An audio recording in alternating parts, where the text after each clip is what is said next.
Di urutan pertama, kita akan membahas Annabelle. Kalau kamu pernah menonton film Annabelle, kamu pasti ingat boneka porselen dengan wajah menyeramkan dan mata yang menakutkan. Tapi kenyataannya, boneka Annabelle yang asli jauh berbeda. Boneka asli Annabelle hanyalah boneka kain biasa bernama Raggedy Ann. Wajahnya tersenyum, rambutnya terbuat dari benang merah, dan sekilas terlihat seperti mainan anak-anak pada umumnya. Menurut Ed Warren dan Lorraine Warren, kisah Annabelle bermula pada tahun 1970-an ketika seorang mahasiswa keperawatan menerima boneka tersebut sebagai hadiah. Tidak lama kemudian, pemiliknya mulai mengalami kejadian aneh. Boneka itu dikabarkan sering berpindah tempat sendiri dan terkadang ditemukan dalam posisi yang berbeda saat ditinggalkan. Bahkan mereka bercerita tentang pesan-pesan misterius yang muncul tanpa penjelasan apapun. Awalnya, seorang medium spiritual menyatakan bahwa boneka itu dihuni oleh roh seorang anak kecil bernama Annabelle. Namun Ed dan Lorraine Warren memiliki pendapat yang berbeda. Mereka percaya bahwa boneka tersebut tidak dirasuki roh anak kecil, melainkan digunakan oleh entitas yang lebih jahat seperti iblis, yang berpura-pura menjadi anak kecil untuk mendapatkan kepercayaan korbannya. Karena dianggap berbahaya, boneka itu kemudian disimpan di Museum Warren di dalam kotak kaca khusus dengan peringatan agar tidak dibuka. Salah satu cerita paling terkenal adalah tentang seorang pengunjung museum yang mengejek Annabelle dan menantangnya untuk menyakitinya. Konon, beberapa jam setelah meninggalkan museum, pria tersebut mengalami kecelakaan sepeda motor yang fatal. Namun hingga saat ini, tidak ada bukti kuat yang dapat memastikan kebenaran cerita tersebut. Banyak skeptis percaya bahwa kisah Annabelle telah dibesar-besarkan selama bertahun-tahun. Mereka berpendapat bahwa legenda ini membantu meningkatkan popularitas Museum Warren dan memperkuat reputasi mereka sebagai pemburu hantu terkenal. Valak, iblis yang tidak pernah berwujud biarawati. Salah satu sosok paling menyeramkan dalam Conjuring Universe adalah Valak, iblis yang muncul dalam film The Nun. Dengan wajah pucat dan pakaian biarawati hitam, Valak berhasil menjadi salah satu ikon horor modern. Namun yang jarang diketahui, bentuk tersebut sebenarnya tidak sesuai dengan deskripsi aslinya. Nama Valak berasal dari kitab demonologi abad ke-17 bernama The Lesser Key of Solomon. Dalam kitab itu, Valak digambarkan sebagai anak kecil bersayap yang menunggang naga berkepala dua. Tidak ada hubungan sama sekali dengan sosok biarawati. Bentuk biarawati yang muncul di film merupakan interpretasi baru yang dibuat oleh para pembuat film. Mereka memilih wujud tersebut karena dianggap lebih mengganggu secara psikologis. Sosok yang biasanya identik dengan kesucian, justru diubah menjadi sesuatu yang jahat dan menakutkan. Menariknya, inspirasi visual Valak juga dikaitkan dengan pengalaman Lorraine Warren, yang mengaku pernah melihat sosok bayangan menyerupai biarawati saat menyelidiki kasus paranormal. Beberapa desain awal Valak sebenarnya tidak menggunakan wujud biarawati. Namun setelah mencoba berbagai konsep, tim produksi merasa sosok biarawati jauh lebih menyeramkan dan lebih mudah diingat oleh penonton. Sebagian penggemar percaya bahwa Valak sengaja diubah menjadi biarawati karena simbol keagamaan dianggap lebih efektif untuk menciptakan ketakutan dan membuat karakter tersebut lebih mudah dipasarkan. Terlepas dari berbagai teori yang ada, satu fakta yang tetap menarik adalah sosok Valak yang membuat jutaan penonton ketakutan ternyata sangat berbeda dari gambaran aslinya dalam legenda kuno. Bathsheba Sherman, penyihir yang mungkin tidak bersalah. Dalam film The Conjuring, sosok Bathsheba Sherman digambarkan sebagai penyihir kejam yang menyembah setan dan mengorbankan bayinya dalam sebuah ritual mengerikan. Ia menjadi sumber teror utama yang menghantui keluarga Perron dan dianggap sebagai roh jahat, di balik berbagai kejadian menyeramkan yang ada. Namun jika melihat catatan sejarah yang ada, kisah aslinya ternyata tidak sesederhana itu. Bathsheba Sherman adalah seorang wanita yang benar-benar pernah hidup di wilayah Rhode Island pada abad ke-19. Selama bertahun-tahun, namanya dikaitkan dengan berbagai rumor tentang ilmu hitam dan praktik sihir. Akan tetapi, para peneliti dan sejarawan lokal tidak menemukan bukti kuat yang menunjukkan bahwa ia benar-benar seorang penyihir. Sebagian besar tuduhan terhadap Bathsheba berasal dari cerita rakyat dan gosip yang terus berkembang dari generasi ke generasi. Seiring waktu, cerita tersebut menjadi semakin menyeramkan hingga akhirnya masuk ke dalam budaya populer. Salah satu alasan kenapa nama Bathsheba sering dikaitkan dengan hal-hal gelap adalah karena pernah terjadi kematian seorang bayi saat ia menjadi pengasuh. Menurut cerita yang beredar, bayi tersebut meninggal akibat luka yang tidak biasa. Namun tidak pernah ada bukti yang cukup untuk membuktikan bahwa Bathsheba sengaja membunuh bayi itu atau melakukan ritual pemujaan setan. Bahkan, ia tidak pernah dihukum atas tuduhan tersebut. Hingga kini, penyebab pasti kematian bayi itu masih menjadi perdebatan. Karena minimnya bukti, banyak sejarawan menganggap kisah Bathsheba sebagai contoh bagaimana rumor dapat mengubah reputasi seseorang selama puluhan, bahkan ratusan tahun setelah kematiannya. Setelah film The Conjuring menjadi sukses besar, beberapa pihak yang mengaku sebagai keturunan keluarga Sherman menyatakan bahwa film tersebut telah merusak nama leluhur mereka. Mereka berpendapat bahwa Bathsheba diubah menjadi sosok penyihir pemuja setan demi menciptakan cerita horor yang lebih menarik bagi penonton. Hingga saat ini, tidak ada bukti sejarah yang benar-benar membuktikan bahwa Bathsheba Sherman adalah seorang penyihir seperti yang diceritakan. Dan itulah yang membuat kisahnya begitu menarik. Salah satu tokoh paling jahat dalam Conjuring Universe mungkin saja bukan monster, bukan penyihir, dan mungkin bahkan tidak bersalah sama sekali.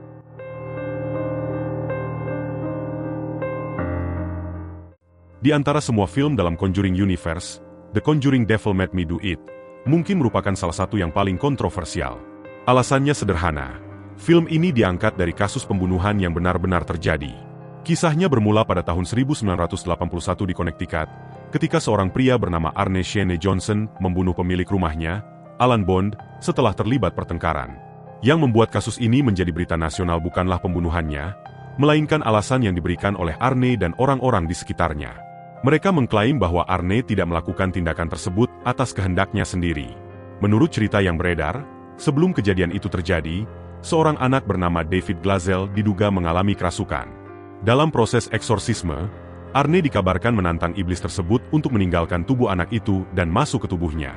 Beberapa bulan kemudian, terjadilah pembunuhan yang menghebohkan tersebut. Karena itulah muncul klaim bahwa Arne melakukan pembunuhan saat berada di bawah pengaruh kekuatan jahat. Kasus ini kemudian dikenal dengan julukan The Devil Made Me Do It, atau Iblis yang membuatku melakukannya. Namun, ada fakta yang sepertinya disembunyikan. Film menggambarkan kasus ini sebagai pertarungan melawan kekuatan iblis yang berpindah dari satu orang ke orang lain. Namun dalam kehidupan nyata, situasinya jauh lebih rumit. Saat persidangan berlangsung, pengadilan tidak menerima pembelaan tentang kerasukan iblis.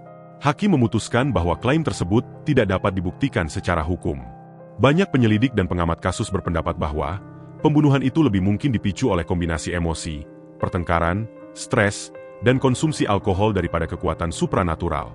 Pada akhirnya, Arne tetap dinyatakan bersalah atas pembunuhan tersebut dan menjalani hukuman penjara.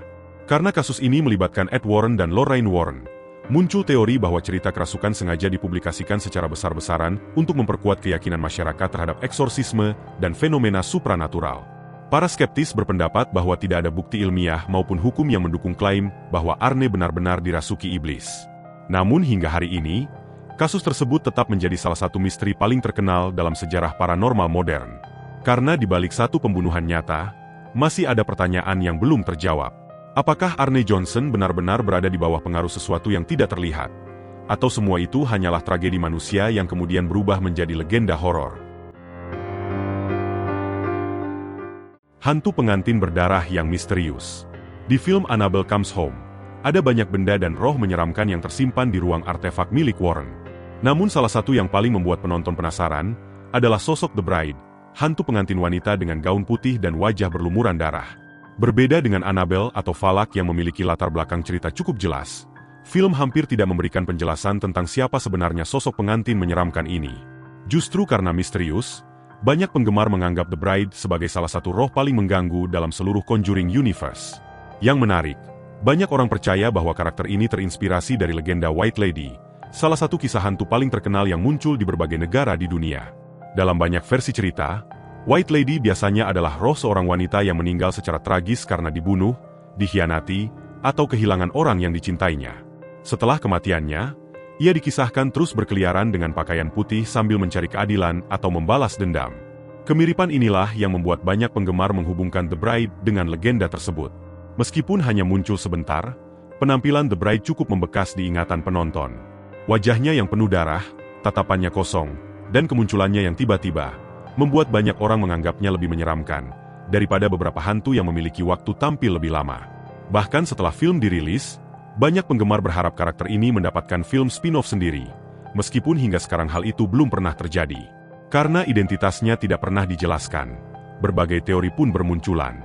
Salah satu teori paling populer menyebut bahwa The Bride adalah seorang wanita yang dibunuh tepat sebelum atau saat hari pernikahannya. Kemarahan dan penderitaannya kemudian mengikat rohnya pada gaun pengantin yang ia kenakan saat meninggal. Teori lain mengatakan bahwa gaun tersebut adalah benda terkutuk yang menyimpan energi dari kematian tragis pemiliknya. Namun hingga saat ini, tidak ada penjelasan resmi mengenai siapa sebenarnya The Bride.